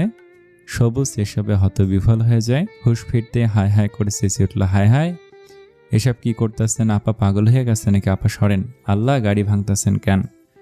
রমণী অগ্নিদৃষ্টিতে তাকিয়ে আবার চোখ ফিরিয়ে নিজের কাজে বহাল রেখে চেঁচিয়ে চেঁচিয়ে বলল, আমি আগেই বলেছিলাম গাড়ি সরাতে, একবার না বারবার বলেছি। তোদের কাছে জনগণের কোনো কথার দামই নেই, আবার তাদের কাছ থেকে ভিখারির মতো ভোট চাস। আজ আমার পরীক্ষা এমনিতেও দিতে পারবো না, অমনিও পারবো না, তাই আমার ক্ষতিপূরণের 10 গুণ উসুল করেই যাব, শুধু দেখ আমি কি করি। হঠাৎ মাইকের আওয়াজ বন্ধ হয়ে গেল, প্রচার থেমে গেল, সবাই থমকে গেল এবং টনক নড়ল তাদের। কায়রাব ঘাড় ঘুরিয়ে পেছনে তাকালো, তাকিয়ে মেয়েটার মুখ দেখার আগেই মাথায় ওড়না দেয়া সে রমণী তেড়ে এসে এবার কায়রাবের জিপের ফ্রন্ট কাছে আঘাত করে আগের মতো। কায়রাব চোখ কুঁচকে নিল, কাঁচ ভাঙার বিকট শব্দে। মেয়েটা ফিরোজের হাত থেকে মাইক ছিনিয়ে নিয়ে বলল, ওখানে অ্যাম্বুলেন্সে প্রেগনেন্ট মহিলা যন্ত্রণায় কাতরাচ্ছেন, অথচ আপনাদের প্রিয় নেতা জনগণের সুযোগ সুবিধা না দেখে রাস্তা আটকে ভোট চাইতে এসেছে, অথচ মুখে বড় বড় বুলি, এই করবে সেই করবে, আর আপনারাও কনভিন্স হয়ে সুরসুর করে এনাকে জিতিয়ে দিবেন, তাই না?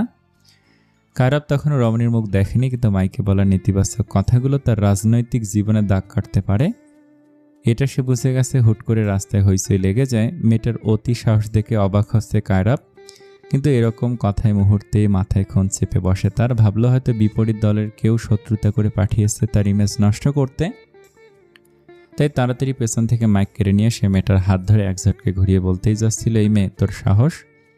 পুরোটা কথা বলার আগেই কায়রাবের কণ্ঠনালীতে আটকে যায়, চোখ আটকে যায় রেগে অগ্নিমূর্তি ধারণ করা ধবধবে সাদা নারীটির পানে।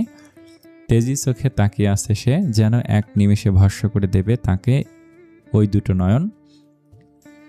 টকটকে ঠোঁটজোড়া তীর তীর করে কাঁপছে, সামান্য হয়তো রাগ। মাথায় ওড়নাও ইতিমধ্যে খসে পড়েছে। কায়রাব অপলক তাকিয়ে রইল। রমণী হাত ঝাঁকি দিয়ে ছাড়িয়ে নিয়ে বলে, এখনো সময় আছে, আপনারা ছেলেদের রাস্তা খালি করতে বলুন।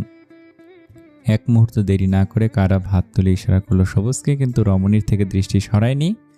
পরপরই গাড়িগুলো সরে যেতে লাগলো। অ্যাম্বুলেন্সটা পথ পেল। তারপর মেয়েটার মাথায় খেয়াল হলো মাথার ওড়না নেমে গেছে। চট করে ওড়না জড়িয়ে নেয় আবার। সামনে সিএনজি থেকে এক মেয়ে ডেকে ওঠে, কায়সি, তাড়াতাড়ি আয়, এখনও খুব লেট হয়নি, পরীক্ষা শুরু 10 মিনিট হয়েছে সবে।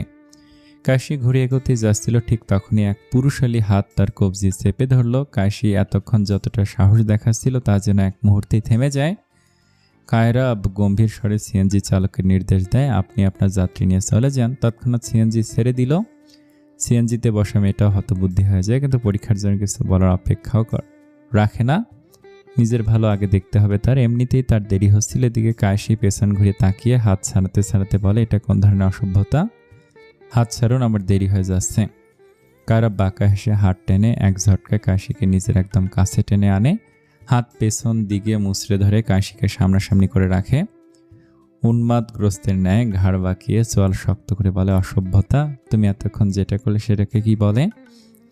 অবশ্য সেটাকে চরম মাত্রায় দুঃসাহসিকতা বলা চলে। কায়সি এইবার আতঙ্কে জমে যায়। এমনিতে মোচড়ে ধরা হাতে ব্যথা করছে তার, ছাড়ানোর জো নেই। যতই সাহস দেখাক, এভাবে বেকায়দায় পড়লে যে কেউ ভয় পাবে। কায়রাব আবার বলে, তুমি তো পরীক্ষা দিতে যেতে পারবে না মেয়ে, ক্ষতি আমাদের দুজনেরই সমান হওয়া উচিত, তাই না? কাশি ছটফট করতে করতে বলে, হাত ছাড়ুন আমার, আমি চেঁচাবো কিন্তু বলছি। চেঁচাও, এত বড় ব্লান্ডার করেও এখন তেজ কমছে না, আমার ইমেজ নষ্ট হতে যাচ্ছিল। তোমার জাস্ট ধারণা নেই এর জন্য আমি তোমার সঙ্গে কি করতে পারি। কাশির চোখে ভয় নেই, আছে শুধু তেজি দৃষ্টি। খানিকটা সাহস করে বলল, ধারণা আছে, কি করবেন? আর স্বার্থে আঘাত লেগেছে তাই মেরে ফেলবেন, গুম করে ফেলবেন, মারুন, আমি ওসবে ভয় পাই না। কায়রাব হিতাহিত জ্ঞান হারাচ্ছে ক্রমশ, কারণ আজ তার মান সম্মানের প্রশ্ন উঠেছিল। শত্রুরা চাইলে এটাকে অনেক বড় ইস্যু বানাতে পারবে। এসব ভেবে রেগে গিয়ে কায়রাব নিজের গম্ভীর কণ্ঠে বলল, মারবো না, কিন্তু তুমি পস্তাবে, খুব খারাপভাবে পস্তাবে, তাও যদি তোমার ভুলের জন্য বিন্দুমাত্র অনুতপ্ততা থাকতো। কাশি এক ঝটকায় হাত ছাড়িয়ে নেয়, যদিও কায়রাব হাত আলগা করেছিল তাই। হাত ছাড়ানো মাত্র কাশি সপাটে এক চর মারে কায়রাবের গালে। কায়রাব চর খেয়ে চোখ বন্ধ করে নেয়। মুহূর্তেই মাথা ঝুঁকে আসে খানিক। সবুজ আর ফিরোজ দুজনে স্তব্ধ, বাকহারা হয়ে যায়। কাশি চেঁচিয়ে অশ্রুসিক্ত চোখে বলে, আমি ভয় পাই না তোদের মতো জানোয়ারদের, শুনেছিস? এতিমদের কোনো ভয় থাকতে নেই, কারণ আমাকে মেরে গুম করে ফেললো, কারো কিছু যায় আসবে না। আর কিসের অনুতপ্ততা? আমি কোনো ভুল করিনি। ওই ছেলেকে জিজ্ঞেস কর, কতবার অনুরোধ করে বলেছি গাড়িগুলো সরাতে। কিন্তু কেউ শোনেনি, আর নিজেরা ভুল করে উল্টো আমাকে হুমকি দিচ্ছিস। প্রতিশোধ নিতে বড় জোর খুন করবি তো করিস, এমন খুন করা তোদের বা হাতের খেলা আমি জানি। আমরা নিজের জীবনের প্রতি কোনো মায়া নেই, আমিও আর কোনো কিছুতেই ভয় পাই না। কায়রাব চুপচাপ ঘাড় বাঁকিয়ে খুব মনোযোগ দিয়ে শুনে চলেছে কায়েসের কথা। মুখের অভিব্যক্তি দেখে বোঝা যাচ্ছে না রাগ না অন্য কিছু। ব্যাস, কায়রাব শুধু তীক্ষ্ণ চোখে নজর বুলে প্রতিটি কথা শুনছে কায়েসের, কিন্তু এদিকে সবুজ নিজেকে থামাতে না পেরে নিজেও চেঁচিয়ে উঠল, যাই হোক না কেন আপনি আমাগো ভাইয়ের গায়ে হাত তুললেন কেন? আবার তুই তুকারি করতেছেন কোন সাহসে? কাশি অগ্নিকণ্ঠে তর্জনী আঙুল তুলে বলল, এই চুপ। তখন ভাইয়া ডেকেছিলাম শুনিসনি? আর তোর ভাইকে মেরেছি, বেশ করেছি। আমার হাত ধরার সাহস পায় কিভাবে তোর ভাই? অন্যায় দেখে অন্ধের মতো ভাই ভাই করছিস, লজ্জা নেই তোর? এবার সবুজ মিয়ে গেল, মুখে কিছু বলার সাহস পেল না। আর অতঃপর আর এক মুহূর্ত দাঁড়াল না কায়েসি। তীব্র ক্রোধে পায়ে হেঁটে চলে গেল সামনে। অতির আগে চোখে জল চলে এসেছিল তার। রাগ সামলাতে না পারলে এমন হয় তার। হাতির উল্টো পিঠে চোখ মুছল সে। ভেতরে ভেতরে সে ক্লান্ত, বিধ্বস্ত। তার নিজের জীবনের ভয় কখনো ছিল না, থাকবেই বা কেন? তার তো কেউ নেই, সে অনাথ। অনাথদের ভয় থাকে না, তাদের সংগ্রাম করেই চলতে হয়। তারা বাঁচলেই কি আর মরলেই বা কি? কায়রাব এখনো মেয়েটির চলে যাওয়ার দিকে তাকিয়ে আছে। সময় যেন হঠাৎ থমকে গেছে, চারপাশের সবকিছু নিস্তব্ধ। পাশে থাকা সবুজ মাথা নিচু করে কায়রাবের দিকে তাকালো, কণ্ঠটা কেঁপে উঠছিল, ভাই ভুলটা আমারই, আমি। কায়রাব হাত উঁচু করে থামিয়ে দেয় তাকে। তার চোখে কোনো রাগ নেই, কেবল অটল শীতলতা, ভয়ঙ্কর রকমের শীতলতা। একটা অদ্ভুত হাসি ঠোঁটে দেখা গেল। তারপর সে ফিরোজের দিকে তাকে বলল, ওই মেয়ের সব ডিটেলস চাই আমার, কোথায় থাকে, কি করে, এভরিথিং। ফিরোজ মাথা নেড়ে বলল, সম্ভবত আমাদের এলাকারই, আমি খবর নিয়ে আরও বিস্তারিত জানাবো ভাই। কায়রাব যাওয়ার আগে জিপ আর ভাঙা গাড়ি দুটোকে ইশারা করে সবুজকে দেখে বললে, এই দুটোকে সার্ভিসিংয়ে পাঠিয়ে দে, বিকেলে কথা হবে। কায়রাব চলেই যাচ্ছিল, পরপর থেমে পেছন ঘিরে ফিরোজকে জিজ্ঞেস করলো, আচ্ছা একটা কথা বলতো ফিরোজ, তুই যে মেয়েটার সঙ্গে প্রেম করিস, তার প্রেমে পড়েছিলি কিভাবে? মানে মানুষ কখন বোঝে যে সে প্রেমে পড়েছে? সবুজ ভরকে গিয়ে বলে, হুট করে এই সিরিয়াস টাইমে এইসব কি প্রেম প্রীতির কথা কইতেছেন ভাই? সবুজের কথায় ওরা দুজনের কেউই পাত্তা দিল না, কারণ সবুজ ছেলে মানুষই করে চলে। তবে ফিরোজ সব বিষয়ে বেশ বিচক্ষণ। ফিরোজ নিজেও হঠাৎ কায়রাবের এমন প্রশ্নে থমকে গিয়েছিল। এমন কথায় তার চোখে অদ্ভুত প্রশ্ন জাগলো, থামিয়ে রাখলো নিজেকে। কায়রাবের কথার প্রত্যুত্তরে ফিরোজ শুধু বলল, প্রেম তো কোনো এক্সট্রাক্ট কারণ দেখে হয় না, এক্স্যাক্ট কারণে অকারণে যে কোনোভাবেই হতে পারে। অবশ্য আমি প্রেমে পড়েছিলাম আমার প্রেমিকার লম্বা চুল দেখে। কায়রাব নিজে ভাবনা আনমনে বিড়বিড় করলো, আর আমি বোধহয় থাপ্পড় খেয়ে। যদিও কায়রাব ধীর গলায় বলেছিল, কিন্তু সবুজ আর ফিরোজ দুজনেই শুনতে পেয়ে চোখ বড় বড় করে তাকালো। তবে তারা চুপ থাকলো, অবাক হলেও একটা শব্দ বের করলো না মুখ থেকে। কায়রাব চলে যাওয়ার পর সবুজ ফিরোজকে বলল, ভাই কি কইল এটা?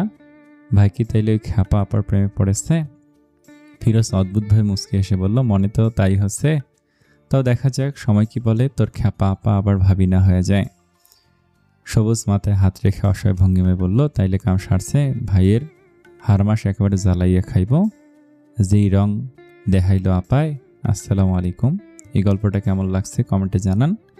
নতুন গল্প আগামীকাল দুপুরে আসবে, সবাইকে দেখার আমন্ত্রণ জানালাম। আসসালামু আলাইকুম।